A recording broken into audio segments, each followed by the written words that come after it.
तर मंडळी आज आषाढी एकादशी निमित्त मी मस्त अशी साडी नेसलेली आहे. तर आता इथे मी नैवेद्याचं ताट तयार केलेले आहे. पण त्याच्यात काय असतं, प्रोटीन कार्ब्स काय असतं माहित नाही. काहीच तर आज आषाढी एकादशी आहे, त्यामुळे आता पूर्वतयारी चालू आहे. सकाळी सकाळी माझी आंघोळ वगैरे झालेली आहे. शेंगदाणे भाजून घेते. त्याचबरोबर इथे या मिरच्या आहेत, त्या स्वच्छ धुवून घेतल्या आहेत, त्याची देठं काढले. हे सुद्धा मिक्सरमधून फिरून घेते. मस्त असे खमंग शेंगदाणे भाजले गेलेले. थोडेसे थंड झाल्यानंतर मिक्सरमधून बारीक करून घेऊया. बारीक म्हणजे थोडेसे जाडसर असे आपल्याला हे करून घ्यायचे. तर इथे तुम्ही बघू शकता अर्धे शेंगदाणे मी थोडेसे जाडसर असे वाटून घेतलेले आहेत मिक्सरमधून. आणि हे जे आहेत ते थोडेसे बारीक, कारण ह्याच्यातून आपल्याला आमटी बनवायची आहे भगरीसाठी आणि हे साबुदाण्यासाठी आपल्याला वापरायचे. तर जरा थोडंसं जाडसर दाताखाली आला की साबुदाण्यामध्ये खूप छान लागतं. तर आता ही माझी पूर्वतयारी झाली. आता हे मिक्सरमधून वाटून घ्यायचं आहे मला. तुम्ही बघू शकता मिक्सरमधून बारीक असं मिरची थोडंसं मीठ घालून वाटून घेतलेलं आहे. आणि साईडला इथे माझ्यासाठी आणि महेश यांच्यासाठी चहा ठेवलेला आहे. इथे दूध तापायला ठेवले आहे, दूध तापलं आहे. चहा पिऊन झाल्यानंतर आता उंबरट्यावरती मी हळदीचं लेपन केलेलं आहे. तुम्हाला तर माहितीच आहे, मी पौर्णिमा आणि अमावस्येला हळदीचं लेपन करते. त्याचप्रमाणे आपले जे मोठे सण आहेत त्या सणांनासुद्धा मी हळदीचं लेपन करते. तर उंबरठ्यावरतीच रांगोळी वगैरे काढली आणि फुलं वाहिली. बाहेर आज मी छोटीशी रांगोळी नाही काढली, कारण आज भरपूर वारा सुटला होता. तुम्ही बघू शकता इथे मी कापूर लावलेला आहे. तो कापूरसुद्धा बघा कशा पद्धतीने वाऱ्यामुळे होतो आहे. तर त्यामुळे मी बाहेर ठेवायचे आतच ठेवलं आहे. घराच्या आतच मी इथे कापूर लावून ठेवला. त्यानंतर इथे मी जिममध्ये आलेली आहे. आज संडे असल्यामुळे जिम फक्त 1 वाजेपर्यंतच असतं. त्यामुळे 10:30लाच मी आणि वेदांत जिमला गेलो. वेदांत म्हणजे मी खरं तर जात नव्हती, पण वेदांत म्हटला मम्मी असं करू नकोस, दररोज नियमाने जा, म्हणजे तरच आपल्या शरीरावरती त्याचा चांगला असा परिणाम दिसायला लागतो. त्यामुळे आता मी आलेली आहे. जिम झाल्यानंतर बरीचशी कामं आहेत मला करायची. घरी आलेली आहे. आता फ्रेश होणार. आणि आज मी सकाळीच पूजा करून गेलेली आहे, तुम्हाला दाखवते. तर देवांची पूजा मी लवकरच करून घेतली होती सकाळीच. आणि आजपासून चातुर्मासाला सुरुवात होते, त्यामुळे मी आज गोपद्माची रांगोळी काढलेली आहे.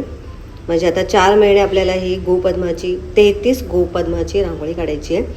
आणि इथे आपले गजानन महाराज. आणि या ठिकाणी आपला 41 दिवसांचा गणपती बाप्पाचं जे व्रत होते ते आता 5 दिवसाने पूर्ण होणार आहे. त्या दिवशी मी गोड शिरा करणार आहे उद्यापन म्हणून. तर ते सुद्धा मी तुमच्यासोबत शेअर करेन. तर चला मंडळी, आता मी फ्रेश होते. आणि आज आहे आषाढी एकादशी. तुम्हा सगळ्यांना आषाढी एकादशीच्या खूप खूप हार्दिक शुभेच्छा. आणि आषाढी एकादशी असल्यामुळे आज सगळ्यांचा उपवास आहे. तर आज मी फराळाचं करणार आहे. सगळेजण आज आम्ही मस्त मिळून फराळ करणार आहोत आणि नामजप करणार आहोत विठ्ठलाचा. आजचा व्हिडिओ तुम्ही शेवटपर्यंत नक्की पहा.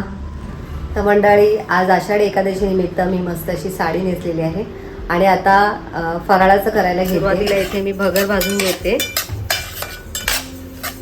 भगर जर का तुम्हाला मोकळी हवी असेल ना, तर छान अशी भाजून घ्यायची. जसं आपण रवा भाजतो त्याच पद्धतीने भगर पण छान भाजून घ्यायची, म्हणजे भगर आपली मोकळी होते. इथे कुकरमध्ये बटाटे आणि रताळे वाफून घेतलेले आहेत. आता इथे भगर छान अशी भाजली गेलेली आहे. आता गॅस बंद करूया.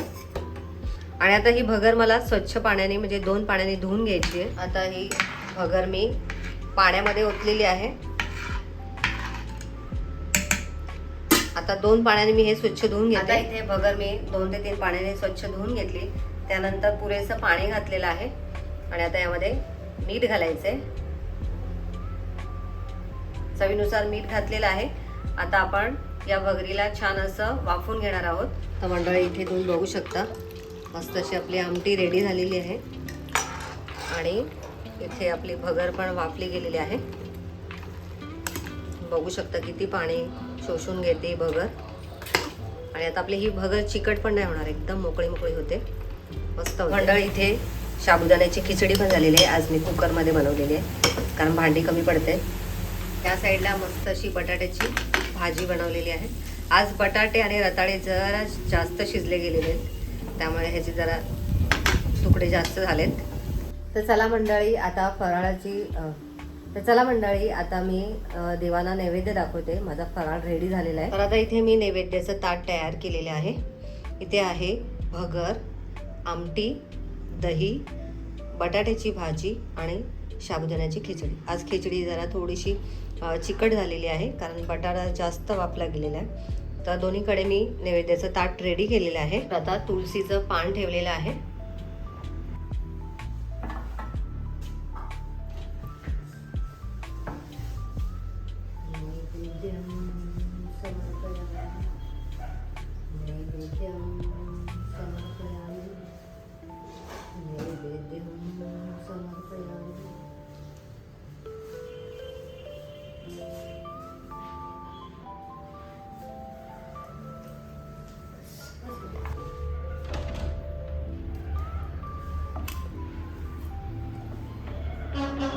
नैवेद्यं समर्पयामि, नैवेद्यं समर्पयामि, नैवेद्यं समर्पयामि.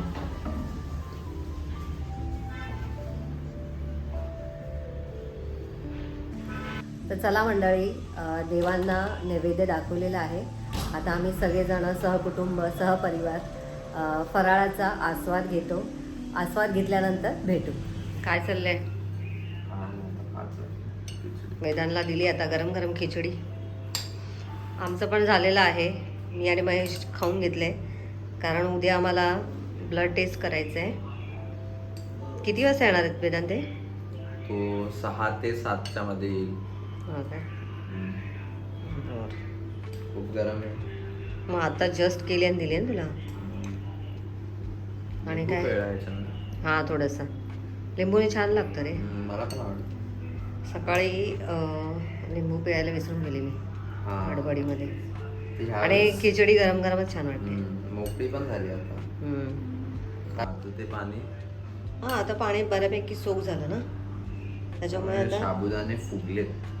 साबुदाणा जास्त भिजलेत ना. आता काल रात्री टाकलेले ते आता रात्री पण आपण त्याच साबुदाण्याचा वापर करून खिचडी बनवली ना, त्याच्यामुळे जास्त फुगलेत.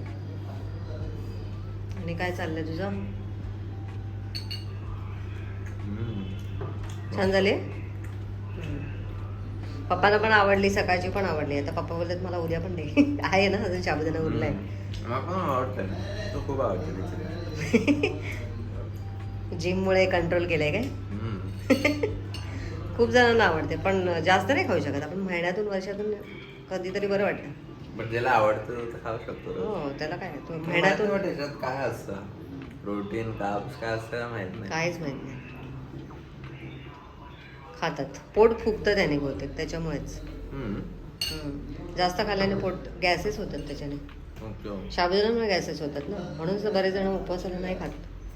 त्याच्यापेक्षा म्हणजे हलकं काय आहे तर भगर. तुला वाटलं ना सकाळी खाल्ल्यानंतर, म्हणून ते भगर खायची कशासाठी? पोट फक्त भरल्यासारखं वाटतं, पण हलकं वाटतं त्याने. मला पण आधी भगर आवडायची नाही, बट आता आवडायला लागले.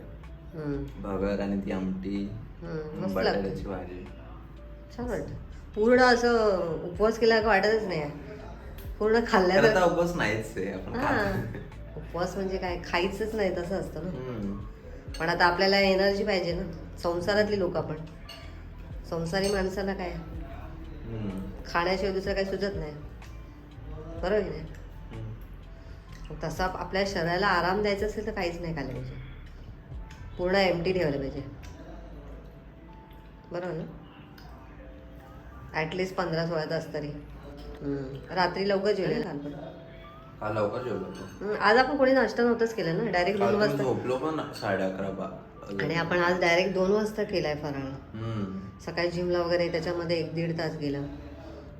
मग सकाळी पूजा वगैरे त्याच्यामध्ये. आणि हा स्वयंपाक व्हायला वेळ पण नाही लागत, समजलं का? पटकन होतो. चल खा आता निवांत खा. तर केतू आली आहे आता ट्युशनमधून. कसा गेला आजचा दिवस बाळा?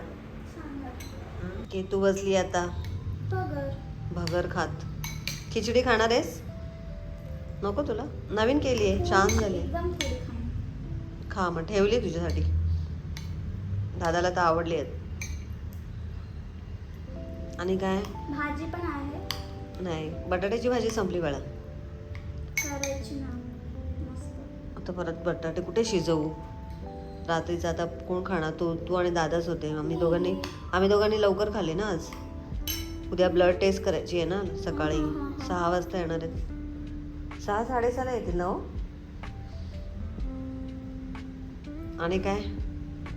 कसं चाललंय क्लास? अभ्यास कसं चाललाय मॅडमचा आमच्या? चांगलं चाललं ना? करतेस ना? तर चला मंडळी, आजचा व्हिडिओ मी इथेच एंड करते. आजचा व्हिडिओ तुम्हाला कसा वाटला कमेंट करून नक्की सांगा. व्हिडिओ आवडला असेल तर व्हिडिओला लाईक करा, शेअर करा. चॅनलला नवीन असाल तर सबस्क्राईब करा. भेटूया नेक्स्ट व्हिडिओमध्ये. तोपर्यंत बाय बाय.